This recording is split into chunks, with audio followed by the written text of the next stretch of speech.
everybody who's listening in. This is a welcome to the Video Game and Vizzes Vault we have Lewis Yu, Kate Crawford, and Will Sutton on the line. I'll go ahead and let you introduce yourself, Lewis, because you're to the right of me. Go ahead. Oh, hi. So I'm Lewis, Tableau visionary and public ambassador. So I think it's probably the most relevant for me because I do work in the video games industry.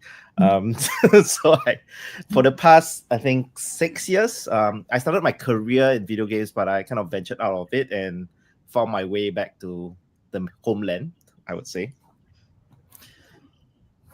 I'm so jealous right now that you're still doing games. Like I just want to speak for myself. I'm pretty jealous. It's not as rosy as people think it is because it's really heavy crunch time in the video games industry, especially when it comes to like games not performing and stuff like that. Studios get closed down, and it's a competitive market. Yeah, and I'm sure new people, new shiny happy faces are available, so that might come through. Yeah. So I can see the competition. Kate, would you like to introduce yourself and tell us a little bit about yourself? Yes, my name is Kate Crawford. I work with the Information Lab, so I'm a data consultant. I actually found myself to this career of spreadsheets and graphics because of video games. Because I'm a Sims player, I'm a Sims builder. So I got super into making spreadsheets and databases for my game. And then I got really into graphics when I figured out you could do Maxis Match. I don't know how we all feel about modding, but that was my introduction. I was like, oh, you can do this for a living. I can just make spreadsheets and play around with graphics and pretty designs. So that's a little bit about me. Awesome. I'm also a Sims player. We'll talk about what video games are our favorite and with our little icebreakers coming up soon. Will, last but not least, go ahead. I feel very similar. I came to sort of this because of sort of an interest of video games in my past, and then thinking about what personal projects I could do. So one of the first Tableau projects I did was trying to recreate the Halo UI as a dashboard. It's really cool. I managed to get videos playing in Tableau, which is fun. So from then on, my interest grew, and I joined up with Lewis to start up Games Like Viz. I think, what was it, 3 or 4 years ago now? So bringing people together with data and games. Fun fact, it was Games Like Viz that got me into Iron Viz. So my Iron Viz submission was something we were promoting for Games Like Viz, and I thought, yeah, let's go with it. And I was like, oh no. And then from then on, I went on to win Iron Viz in 2022 and have been Tableau visionary ever since. And I did send a separate message to Lewis and said, can you adopt me? Can the name Nights Viz adopt me? Can I come along? Because I would love to be a part of that too. I'm sure all of you watching, Game Nights Viz, just hashtag it, look it up. Yeah, I was telling Dawn that she's more than welcome to join us. More hands make work. So I mean, if anyone wants to join us, just drop us a message. We'll definitely, welcome all the help we can get. I mean, come on, video game data and dashboards. I mean, awesome. So I sent you all a Slido link. We're going to do a little bit of icebreakers. For those of you watching, I'm going to just leave this to the four of us so we can just kind of have it for discussion. Send it to you LinkedIn, so if you want to log in there. And let me go ahead and start presenting. Share screen.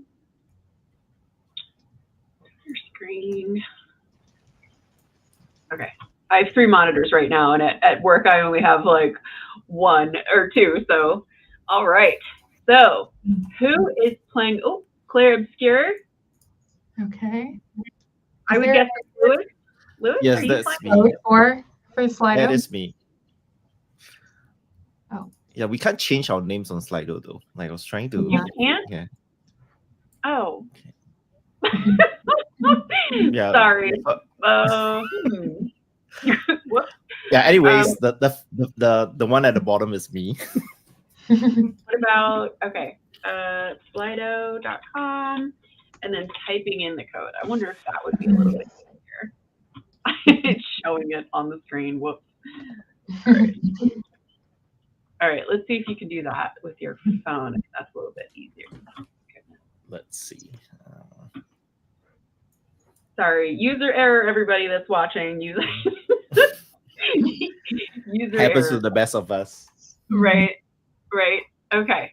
So, all right. So Clair Obscure. All right. That's what my husband's playing right now, and I keep like looking at it. I have the pass, the PlayStation Pass. So I have PS5. My husband has a PS5. We are both in opposite sides of our living room, and I keep looking over because I keep hearing Clair Obscure. Oh wait, you have two sets of PS5? Of course. Like we need Okay. his and her PS5s. I mean, you know.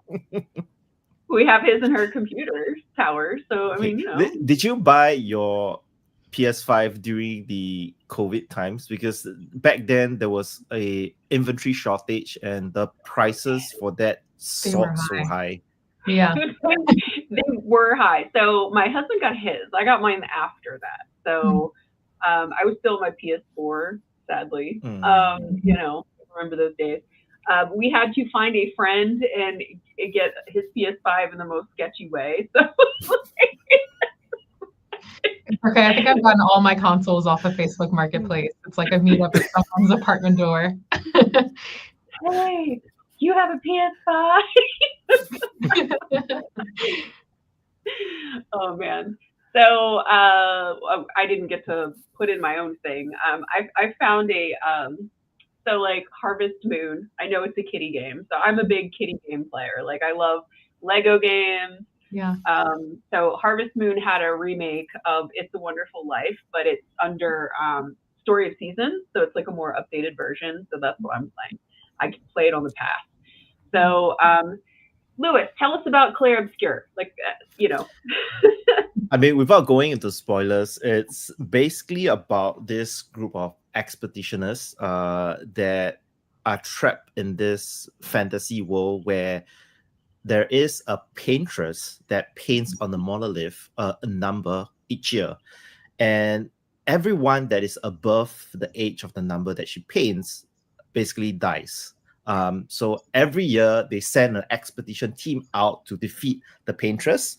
And just so that when you're playing the game, you're actually playing as the Expedition 33. So I'm not going to spoil anything, but the story and the narrative is marvelous. Like I've never played a game with such a deep narrative structure, and every act just throws a curveball at you. Like just when you thought that things were going well on your end, you know, shit just happens.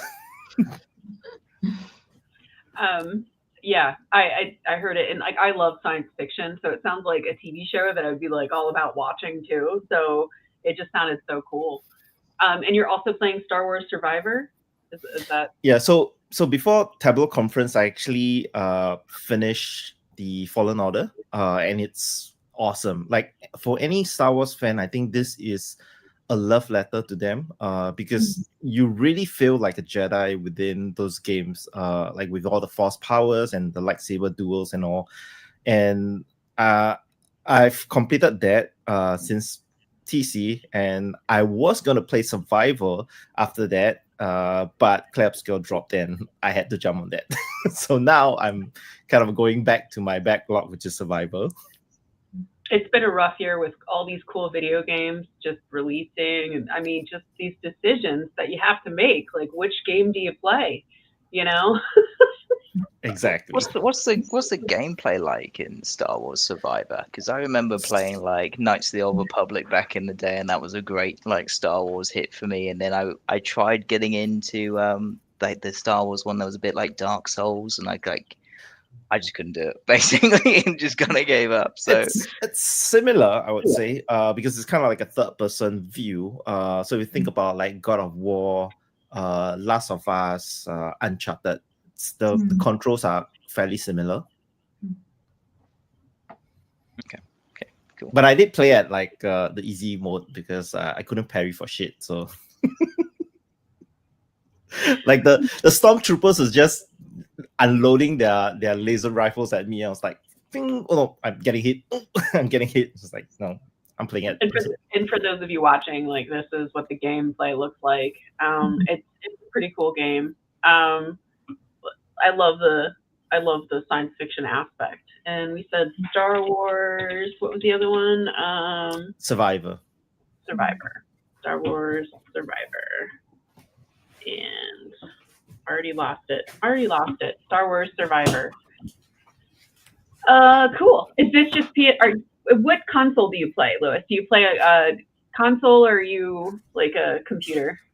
I play both actually. Because back in what was the previous games that I played? I was playing Black Myth Wukong just during December period, and that was on PC. Yeah. And fun fact, actually, when I went to TC this year, I went to do this at Disneyland. Oops, it's not.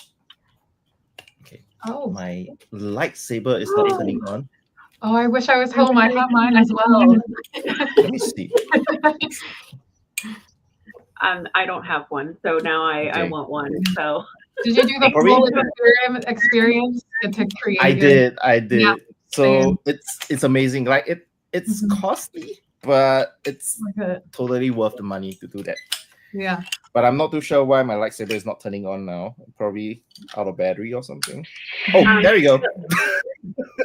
Will, are you going to get one for your little one? Like, I mean, it must be a must purchase. I didn't know this was an option with Tablet Conference, that you could get a train and go to Disneyland. This was, I didn't know this. So well, Lewis, next year's Tablet Conference is on the 6th of May. No, 5th of May to 7th. Yeah. So it's definitely more than enough reason to do a day trip. It takes about 2 hours by train, so it's not too bad. Yeah, put it down as a user group or a field trip, whatever you want to call it. We should do that. Go make our blades. Definitely. Sorry, I kind of lost track of the conversation, but who is playing Pokemon Yellow Legacy? So I am like the middle two, obviously great with technology. Also an Xbox player here. So I put down two that you can't even play on Xbox because that's how the game goes nowadays. Yeah. So I think it's just kind of like where I am with life at the moment. I've kind of gone on this kind of nostalgia trip of going back to like some of the older games. So like Pokemon Yellow Legacy is a case where a YouTuber like Smith Plays has gone and taken like the older Pokemon games and tried to make like a faithful like remaster of them. So try and fix some of the sort of glaring issues with them in terms of difficulty or in terms of like options you had for making a team. So I've been playing back through those, which has been a bit of fun. And this is what Google shares. You know, I was Pokemon Go. Yeah. So. Yeah. But it's really good. It's really good how like in the beginning you can actually get like a completely different team than when you started off with, which makes it a lot more just interesting when you go through it. So. And Total War Medieval. Yeah. So this is a game I definitely played like maybe 15 plus years ago. It's on an iPad now. This is like now my games console is on my iPad, which is really helpful because I can just take it anywhere. But yeah, you start as a faction in Europe and you just try and take over the world, and it's really cool. This really sounds fun. like Civilization. I might have to try it out. Civilization. It's so good. You have the Pope. The Pope can launch crusades. It's it's like some parts like it's actually quite educational at times, but like you make up what history is, so it's fun. And then Kate, I guess you are playing South of Midnight. Yes, I'm always playing Sims, so I could have put that too. Also, not that great with this technology. I probably could have added that, but but South of Midnight, I got a good weekend of gameplay in, and because this was released, I think early last month. I thought the style was beautiful. This is like one of those games where it really connected with like who I am as someone who's from the South, like the deep South. I love the fact that she's like battling Haynes, and she's got like this cute little character that is also in there with you. So I think its name is Crouton. But I thought also the story. I think what's great about like these indie games is like the actual story. So I'm huge on Sims mostly because of the storylines. You kind of go crazy with them, and then I often build for people who are able to build those storylines. So when I do come across a game where I'm really interested in what they're trying to say and the relationships that are happening in the game, that's where I fall into play. I'm not the best at actual combat, but I'm here for actually being able to walk through. So yeah. I will say the same. Like, I am not good at combat. So like like the shooter games like Call of Duty and stuff like that, I'm terrible at them.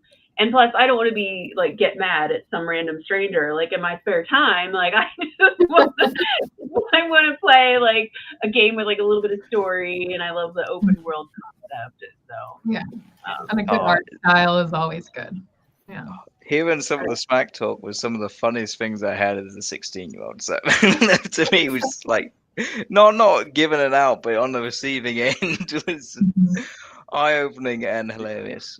If you don't take it personally. Yeah. So, what is your favorite video game of all time? Can you narrow it down to one? I know this is such a hard question. Narrow it down to one. I love Skyrim. I will always go back to Skyrim. I will say Skyrim is above The Sims for me, but I will always go back to The Sims as well. That's what Kate and I have talked about in our, building houses and stuff like that. But it's definitely been Skyrim for me because like hash and do magic, have a sword, and all the funny side parts of Skyrim of like, like having an enemy you're battling just fall off a cliff and you're like, well, that problem took care of itself. Like I didn't have to really do anything. Like that's kind of why I don't like ESO so much because it doesn't have those, like the enemies stay there and you're like, oh man, okay, so I pretty much have this person running after me until like I do something about it. So okay, so who said Mario Party? I did. I come from the era of like when you play with your cousins. So we all had like the Nintendo 64. Mario Party was like the first game where they unplugged me from the console and let me like tap the buttons and think that I was playing. So then when I actually got to play, I was just like enthralled. I was so excited and it was the most competitive time of my life. So I love Mario Party for that reason. It's just being the social aspect. It's kind of what I miss in gaming now, like getting all together and just crowding around on one couch. Like this GIF here, but yeah, so that's why I said Mario Party. I also threw up Sims Medieval, but for other reasons. I have that too. Like, so Kate and I are like on the same page here. I have Sims Medieval. I feel like anyone who has siblings would go through that, plucking out the controller phase, because I did that with my little brother as well, and it during the formative years. So it's a memory. It's a core memory. Yeah, and then as soon as I realized the screen isn't split, hold on. Yeah, it's like a moment of consciousness. So I found a way to add the names. You go over to the kind of like the little profile icon at the top right corner, and it pops up something for you to kind of add in your name. Oh, I see. Cool. But it doesn't do it retrospectively, so it will appear the next time around. Sounds good. I kind of enjoyed the guessing game aspect of it. It's just like added an extra element to it. That is true. So Will, I would say you're Hitman. You're Hitman. Yeah, I mean, it seems quite an aggressive choice and title. It's like, oh, your favorite game is murdering people. It's like, oh, I've learned something here. For money.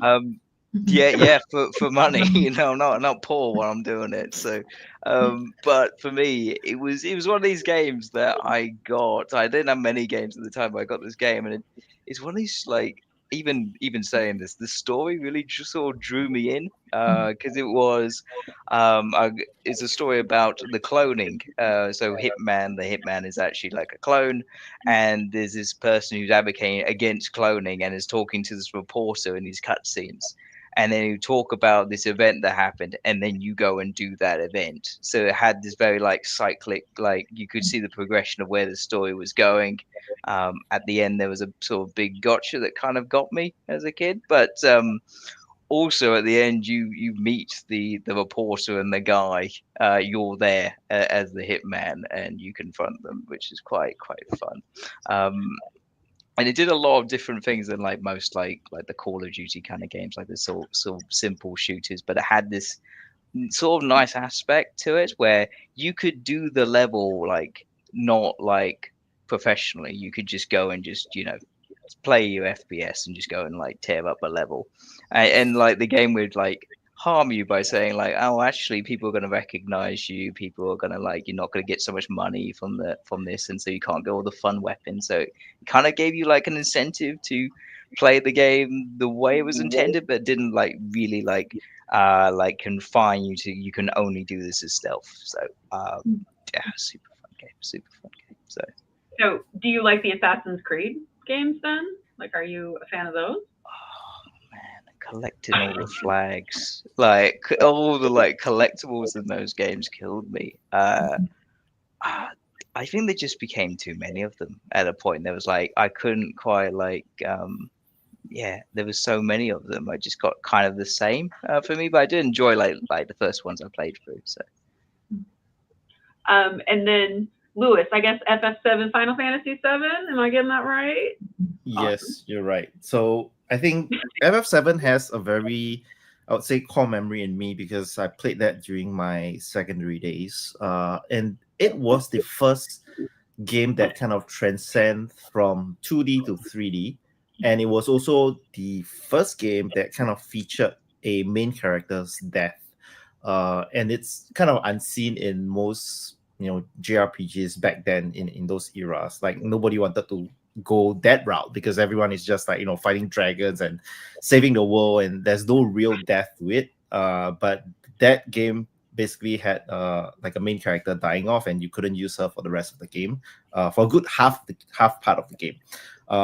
And I think Clair Obscur comes as a very strong second, mainly for two reasons. One is that they revolutionized the turn-based games. Because traditionally, when you think about turn-based RPGs, like you take a turn, the enemy takes a turn, and it just goes back and forth. But Clair Obscur has this additional battle mechanics that when it's not your turn and the enemy tries to attack you, you can either dodge or parry at real time. So that adds a different layer of it. And I think for the longest time, turn-based games have suffered like there's no real evolution in turn-based games. There are evolution in other genres, and Clair Obscur is the first game that actually kind of break through that mold. And if you look at communities online, a lot of folks are saying that Clair Obscur is the new Final Fantasy. Like they've set the new standards for Final Fantasy, because Final Fantasy has kind of lost its magic since 7. Like the recent ones are nice to play, but like it gets still like it's still running on the same formula that it did 10 years ago, right? And yeah, so I think like those, I think Clair Obscur, it's, I don't know, like it's nearing to quite similar levels as what I had when I felt back then in 1997 when I played Final Fantasy 7. Yeah. Cool. So okay, well I'll skip the next one because like we can talk a lot about video games. This could go beyond an hour, definitely. So so I'm going to present. Hello, present. Join the quiz. Are you able to join the quiz? Oh, there we go. Oh, I'm going to ask some only 4 questions about video game trivia for anybody that's watching. Okay, so let me. When was the first Mario Kart released? We do have some friends that are big Mario Kart fans. It's okay. I'm not a big Mario Kart person myself. Oh, Thought I'd throw this I in didn't know I here. was going to have to study for this. I you know. Oh, definitely. Take my Yeah. I'm just trying to get a read from you, Dawn. I'm like, would you Right. like put it down the middle? Oh, I didn't even Oh. vote. I was thinking 92. This is vote. You can vote. This just shows you live who's voting. Yeah. Who makes the decision. Okay. What was the correct So- answer? One person is already very confident in 1993. But it's I'm very just throwing close. I'm just rolling a dice with this. Like I have no Okay. idea when it was released. All right, Yeah. no other. Okay. Mine's was just voting 1990. close. Oh, if I got the click, I was Oh, like 92. Yeah, I was gonna Oh, go I'm down the sorry. middle. I was like, I'm is sorry. it one of these? Yep, that's how I roll. 1992. Okay. Great. What was the first open world video game? Ultima 1, First Age of Darkness. I don't know how to say that word. Western Gun or Skyrim? Which was the first one? Just going early. Studying. Just going Yeah. early with this one because Yeah. got to be in it, you know. All right. So we got some split audience. And I don't know if you ever saw the Zach versus Zach podcast that I did too, but I threw some really random questions at them too. So it's all good. It was Ultima. First Age of Darkness. I was surprised. I was like, what? Like, because you have more famous ones. And then, so. Yeah. All right. Mm. Third question. When was the first video game released? What year? Hmm. And I put in what it was, but in hindsight, Google, I was just like, Google, AI, throw a number at me. Huh. Maybe it'll What do you surprise. think? Pac-Man Oh, or okay, Donkey I was Kong. gonna say. It's got to be It way was- more basic. Got to be like Pong Yeah. or I was something. thinking something really Oh big. yeah, that What constitutes a game at this point? I found the like white pixel on the screen. I won. So, when was the first video game released or made? I'll say made. And good old Google. I don't know if this is accurate or not. It was 1958. Tennis for Two was the name of the game. So Pong. I don't know. Pong. If this is right, Pong. Google. Thanks. It was like an arcade game. Oh, sweet. So, all right. The last question, the last one. What was the most popular video game of all time? World of Warcraft, Minecraft, Super Mario, or Tetris? I don't know. It depends what you mean by popular. Yeah. I know there's Yeah. been a lot of Tetris been sold. Mm-hmm. We have some people chatting in the room too that are. I'm thinking about Yeah. the popularity of the movies made off of all of these as well. I think I went with most sold. So, and this was like 2 weeks ago, so I apologize. It Yeah. was Tetris. It was Tetris. Tetris. Oh no! Say Super Mario. Tetris. This is the Mario Tetris franchise. is on everything. It's Yeah. Yeah. So, Mhm. thanks, Kate. Yeah, Kate is the Yay. winner. If you Look sign at up for that, Lewis. Podcast for Dawn, look for random questions. Look at that, Lewis. I wasn't better. I was just faster.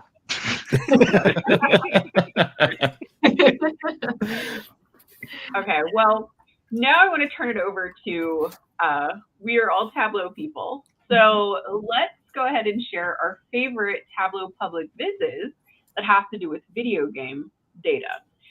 Who would like to go first? Let's see.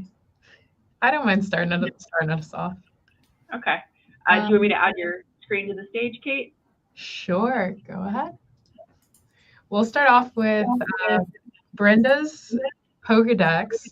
I was actually in the room when she first started, and it started off kind of like as like a business type dashboard.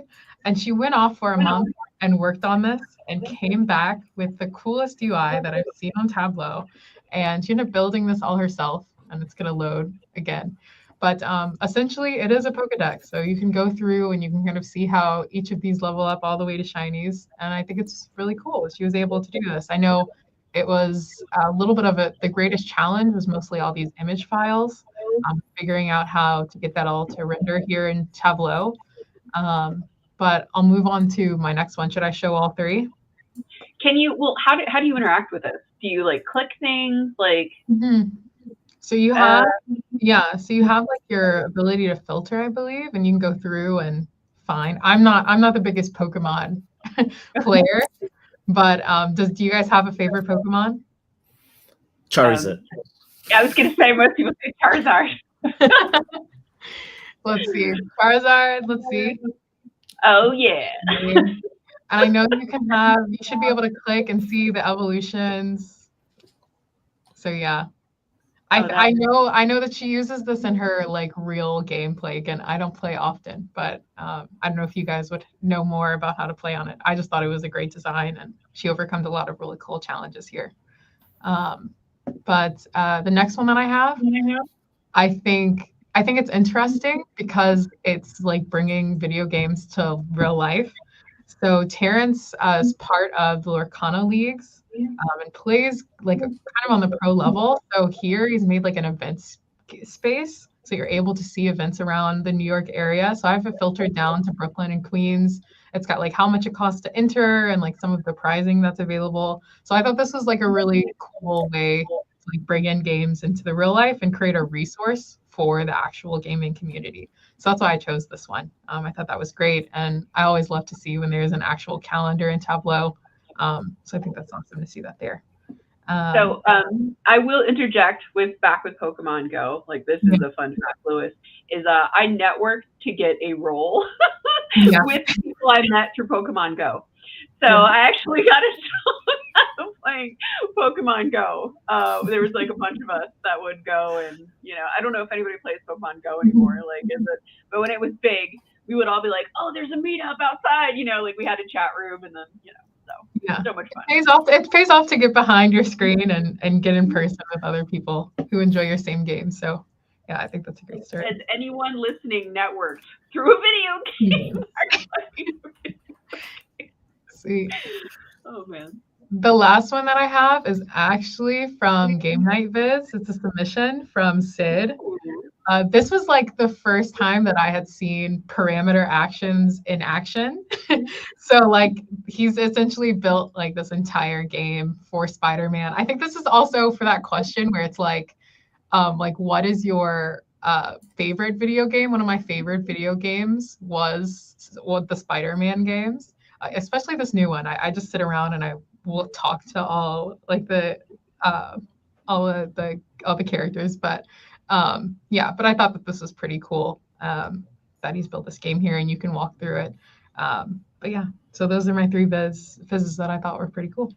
I remember seeing this one and it was so cool because it's just that it has such a different imagery to any like Tableau dashboard. It's like here's like basically the comic strip you can just play through and stuff. It's so good. Yeah, it's awesome. So has anybody here played the Spider-Man game, like the one on PS5? Like I couldn't figure out the swinging. There is a difficulty curve to that, but I think that game again, for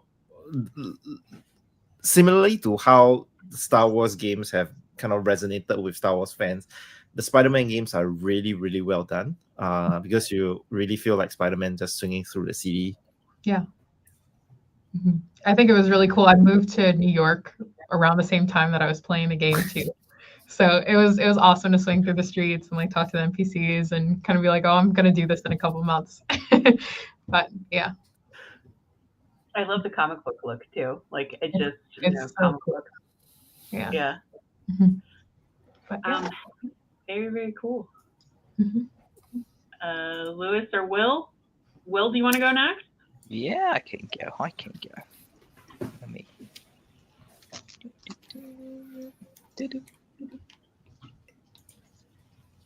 There we go. Okay.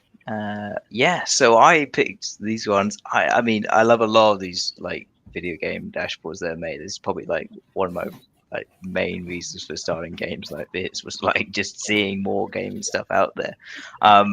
Don't Starve is a game I played on the iPad. Again, the iPad is the new gaming console for all us Xbox players. Yeah. I have played this game, and I honestly starved so much, and I couldn't really understand how the game works. It probably tells you stuff, but you have to work out quite a lot for yourself. You basically just start on an island or somewhere, and it's turning dark. You basically got to find food and shelter for the night, and you can often run into basically the wrong thing and just be attacked, and that's it. Or if you eat the wrong thing, you slowly turn insane. So this was a very challenging game. So I really resonated with this dashboard when I saw it, because it's like not only is it like really beautifully like well laid out, the design, the icons from the actual game itself, but it's really useful for understanding like what kind of dishes kept your health together, what kind of dishes had kept your sanity together as well, which really helped. And you had this actual cookbook, because you don't get this in the game. I couldn't find it anyway. Of where like what you could make could get you like that better health, the lowest, like not turn you insane. So you could eat things that would heal you, but also make you more insane.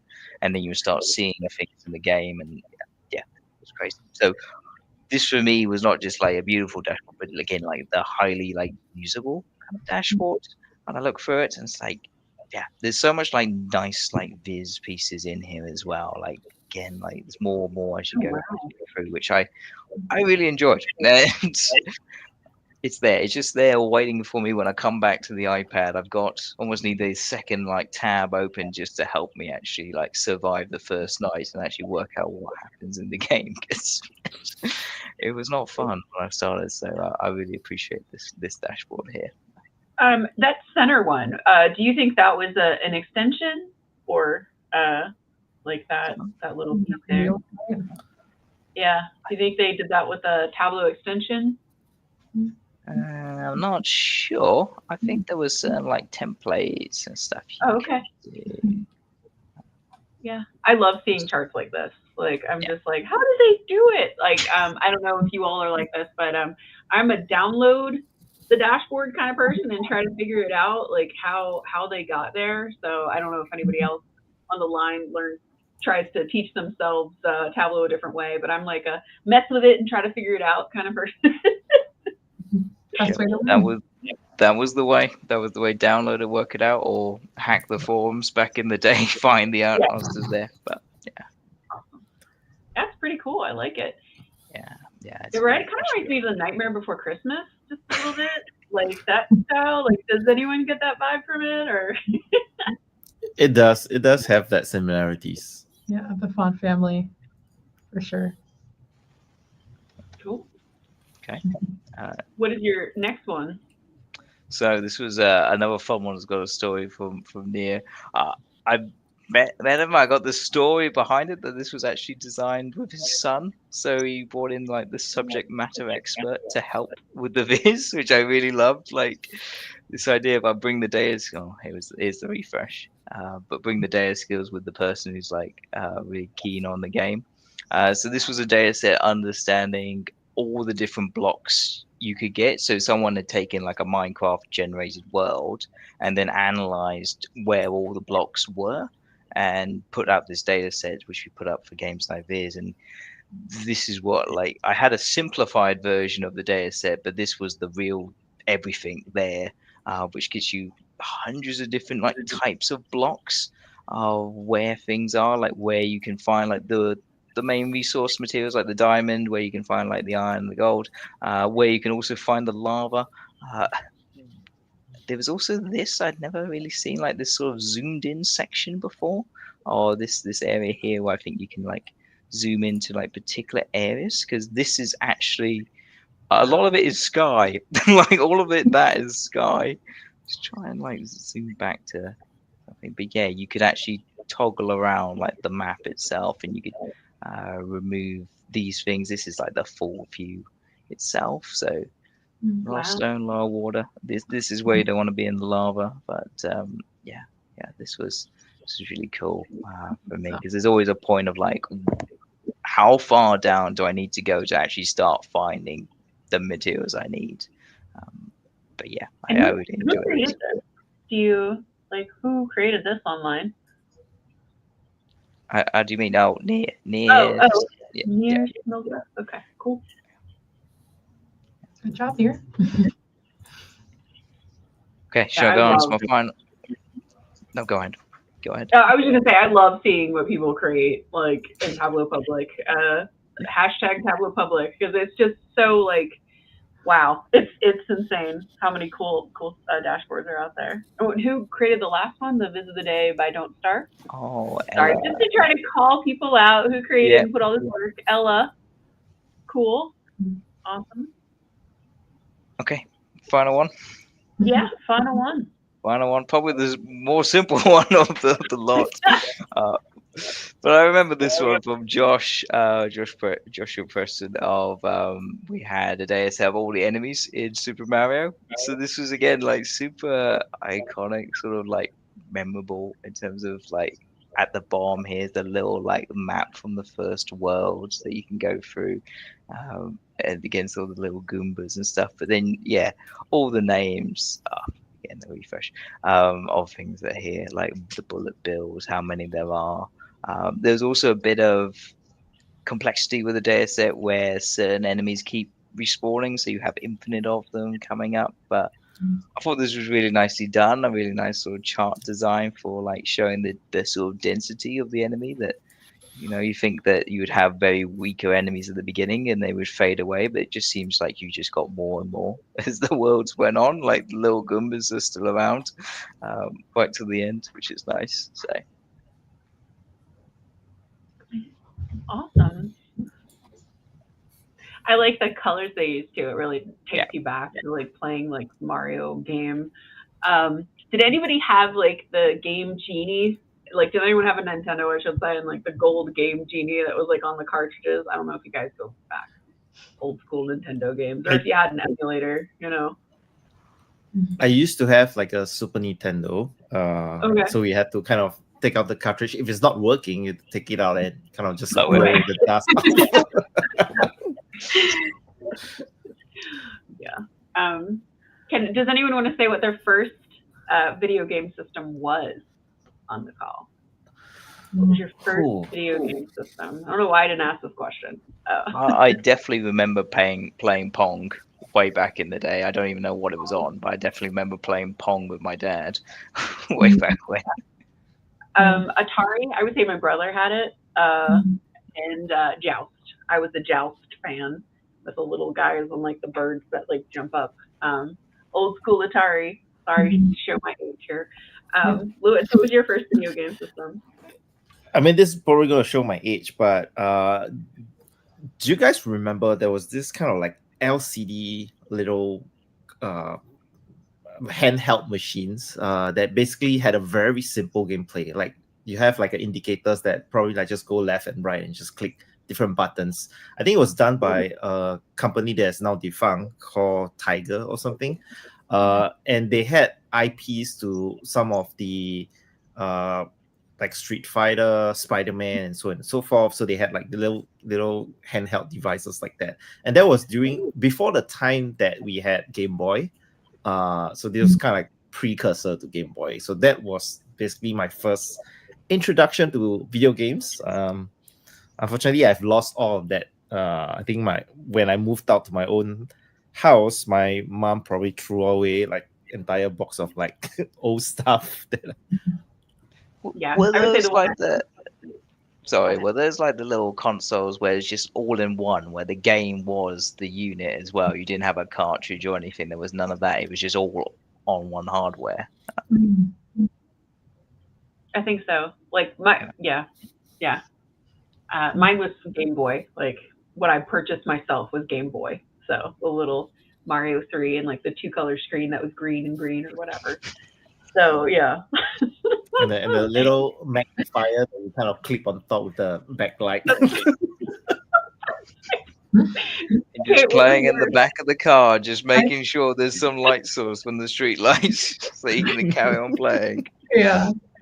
No, I don't think my first console wasn't technically a console. My dad had built a computer and we just played our CD-ROMs. I'm like the family desktop kid who had all my games in a little, it's usually like that music case, except it was all in a little CD case. But Yeah, but probably my first console. I might be the youngest on the call. It was a Nintendo 64. So, So yeah, good. So it's so good. good. And yeah, mine was sold by a parent as well, and I was not pleased about it. It So was the saddest day. I had the one that was like that, the very like clear, like early 2000s the orange purple. color. Yeah, I had the orange one. We had the purple one at my cousins, but we had the orange ones, but it was very cool. So Like yeah, I think I put the wrong one. Yeah. So first console was Dreamcast. Like whatever happened to Dreamcast? what was Old that school, dolphin game they had? Yeah. I can't remember what that was called. I remember seeing that, but And Skies of Arcadia was like the game. Like you're like an air pirate on a ship and like fighting. Yeah, it was interesting. But, yeah. Lewis, do you want to share some Tableau Public dashboards with us? Yes. So let me just share my screen. And someone said Mattel at Lewis U, single game, just different positions would light up or not. It is actually by Tiger Electronics, I would say. But it's probably Mattel had similar ones as well. Cool. So the one that I want to feature is also by Seed, because he has quite a bit of really good Vizzes, and this one was done for Pokemon, the Games Like This challenge for April-May. And what is impressive is he has this built entirely in one map layer, and if you click on the different generations, it switches to the starter Pokemons, which is also built in one map layer, like one sheet. Sorry, so it's multiple map layers in one sheet. So it's impressive as hell, because you imagine that you have to kind of assign all this location and coordinates for all these different things, and to build a radar chart using map layers is mad. Like, I can't imagine the trigonometry that goes behind getting this in place. So I really enjoyed just going through all of this. I think I probably only resonated till like generation 4. Probably generation 3. And anything above that, I didn't really play. Probably like 6, I guess. Let me see. Was 6? No, not 6. 7? No, not 5. Yeah. So I played like 1, 2, 3, 5, and then the rest I didn't play. But I've been meaning to go back to playing Pokemon. I think there's probably like a new one that is coming out like next year or something. Which hopefully will be good. But I really like this Viz because the color design is also simple enough to follow, because you have like green for the leaf starter Pokemons. You have kind of like a little bit of pinkish red for the fire Pokemons, and what do you call this color? Like sapphire blue or something. That is for the water Pokemons. I just love the fade on it. Like the gradient effect on the back is really nice. Yeah. Yeah. And I like that Oshawott because it's so stinking cute. Like that little character reminds me of otters. It's adorable. Sorry. It is cute. Yeah, so I think this will be my first one. The second one that I really like is actually from Gafar, which he did for IMVIS 2023. And it basically addresses the lifelong rivalry between Microsoft and Sony, because it's basically a Viz that compares the performance of PlayStation and Xbox. I mean, this is probably a little bit dated. PlayStation, I think as of now, PlayStation probably has like a wide lead in all of this, but back then it was really, really close rivalry. But this was really interesting because you can actually, this was before we had like Tristan's tool on like building radar charts and all the different kind of advanced trigonometry charts. But he has kind of this, which is interesting because not everyone understands how to read a radar chart, but he actually has an alternative chart where you can quickly see, a very infographic view of how PlayStation and Xbox has kind of sold in the number of units. And you scroll over here. This was kind of my favorite part, where you have by millions of units the genres and the different games, so you can clearly see like where are the key drivers for the different genres. Assassin's Creed is over here, Uncharted, without a doubt. And you have like sports is kind of in a weird place, because a lot of the sports games are annualized titles. So you have like FIFA 14 and FIFA 17 in the same spectrum. But it's also interesting. Yeah, I like that they reduced. Sorry, I like that they did the scatter plot and reduced the opacity of the circles so you can see through them. Like, I think that is such a good choice. So you can kind of see the other dots. But sorry to interrupt you. Go ahead, Lewis. No, but that's entirely true, because like even for my IMVIS entry last year, I struggled a bit on how to make scatter plots readable, and I think opacity is basically the way to go. So I love how Gafar has done this. And then you have this dumbbell chart that basically shows how far the units have sold for each game when we're comparing PlayStation versus Xbox. And for the most part, PlayStations are kind of pulling ahead. And it's funny to me that FIFA 17 has so many more players on PlayStation than Xbox compared to the other games. Like, the other games are really close, but FIFA is the one that kind of pulls ahead for PlayStation. Yeah. So yeah, this was pretty cool. Yeah, definitely. Yeah.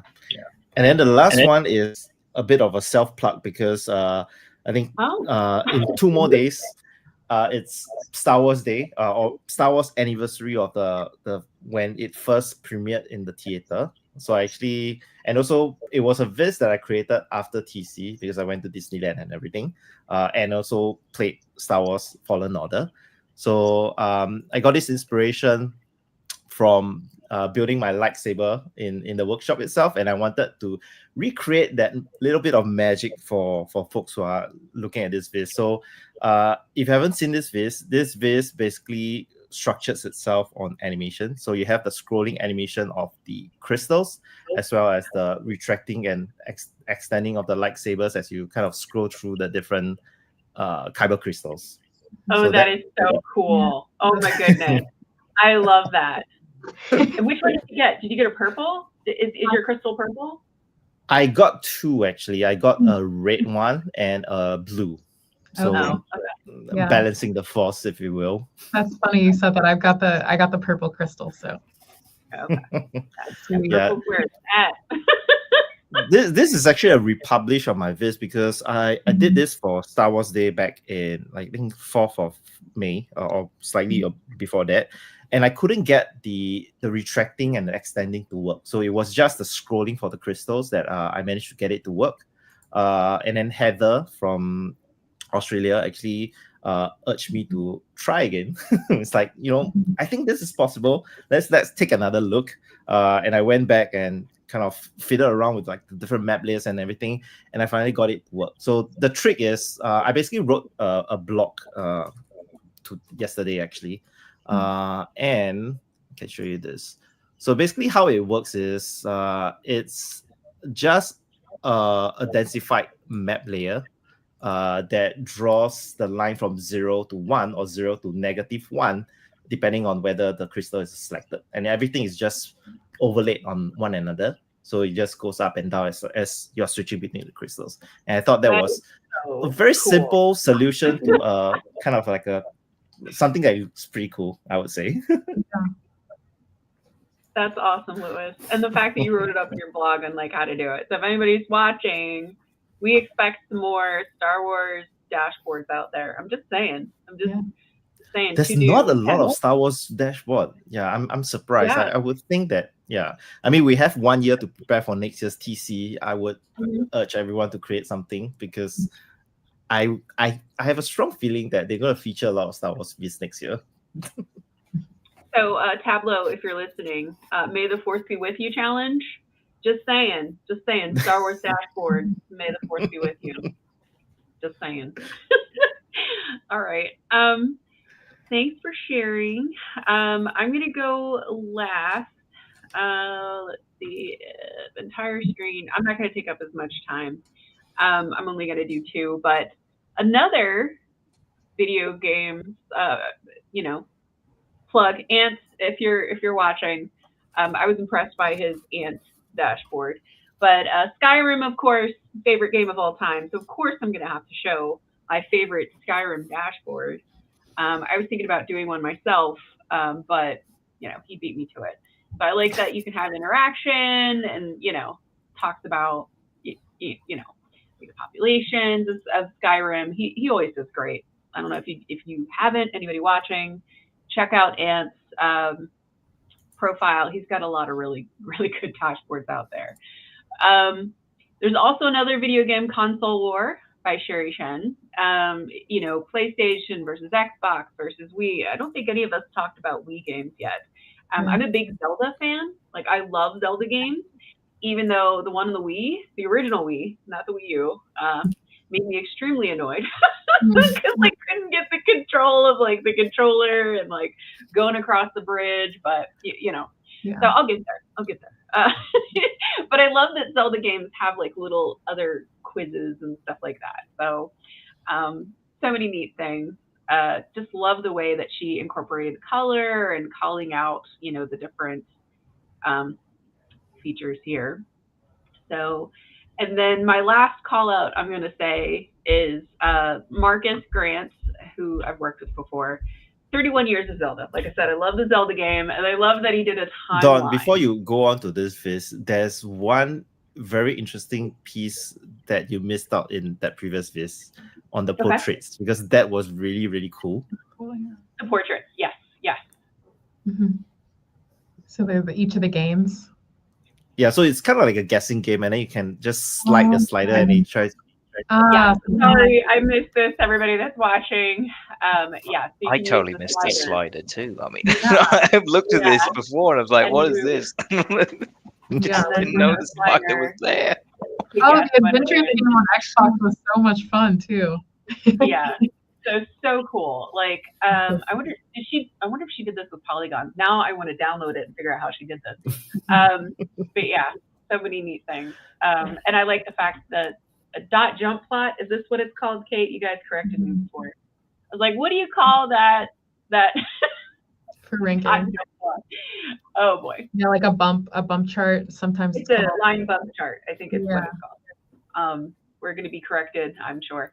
But 31 years, Marcus Grant did 31 years of Zelda, and I love Zelda games. Like lots of fun, even with the original Nintendo. I would say my favorite of all time is the cel-shaded Wind Waker. Yeah, so loved Wind Waker, would play it. I still have my Nintendo GameCube, so I could just go back and play this game whenever I'm feeling nostalgic. Love Zelda games too, but Skyrim's number one, just so we're clear. that Skyrim data set I remember because I pulled the data set together for that challenge, and it was a lot, and I was really pleased to see this dashboard come together because there's so much like detail in it, because I had to find out every single person, like where they live, and combined with that, so I was really pleased to see that dashboard. And it always gets tagged as like one for maps because there is like a map of Skyrim hidden in there, which I really liked as well. Calculating my salary in Skyrim, I had no idea. Oh yes, so now I'm gonna go down this rabbit hole. So love the creativity, but this is amazing. Love that you guys have game night Viz and you have little challenges. So, oh man, adopt me and Kate. We can come and help anything that you need. You're great. That's really all I had, and I know we're on time, so thank you so much. This was fun. We should definitely do it again sometime.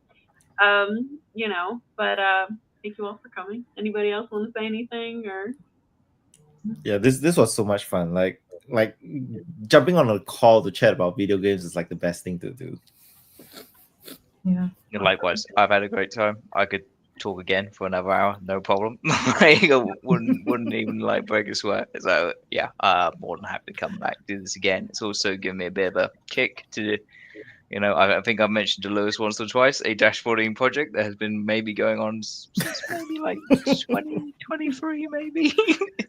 I think you said that when we were rolling out the challenge for Pokemon, and we are nearing the end of that challenge.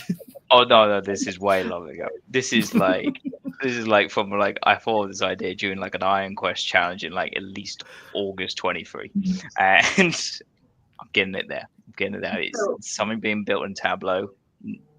There's something at the moment, but it's coming. So hold me to that. Just keep asking me, where's that dashboard, Will? It's all good. I know we all have something hidden on our Tableau profiles, but yeah, thanks for having us, Dawn. I think it was a fun way to spend the Friday. So thanks. Well, thanks everybody for watching, and see you next time. Have a great day. bye. Thank you. Bye. Bye.